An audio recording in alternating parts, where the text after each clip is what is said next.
வாங்க இந்த வீடியோவில் பூசணிக்காய் சேர்த்து ஒரு மோர் குழம்பு எப்படி செய்கிறதுன்னு பார்க்கலாம். ஒரு சின்ன பவுலில் ஒரு ஸ்பூன் பச்சரிசி, ஒரு ஸ்பூன் துவரம்பருப்பு சேர்த்துட்டு அதை நல்லா வாஷ் பண்ணிவிட்டு கொஞ்சமாக தண்ணி சேர்த்து அதை ஊற வைக்கணும். பூசணிக்காயில் இருக்கிற விதையை ரிமூவ் பண்ணிவிட்டு தோலையும் சேர்த்திட்டு அதை க்யூப்ஸாக நறுக்கி ஒரு பாத்திரத்தில் போட்டு வாஷ் பண்ணிவிட்டு எந்த பாத்திரத்தில் நம்ம மோர் குழம்பு வைக்க போகிறோமோ அதே பாத்திரத்தில் போட்டுட்டு தண்ணி சேர்த்து கொஞ்சமாக தண்ணி சேர்த்து மஞ்சள் பொடியும் உப்பையும் சேர்த்து நல்லா கலந்து விட்டுட்டு காயை முதல்ல வேக வைக்கணும்.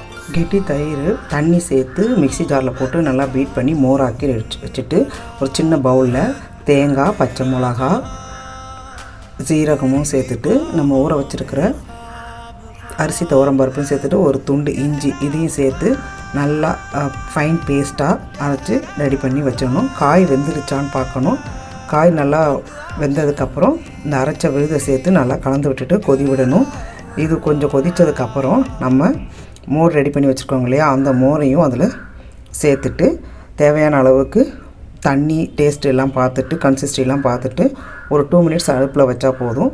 அதுக்கப்புறம் அடுப்புலேருந்து எடுத்துருங்க.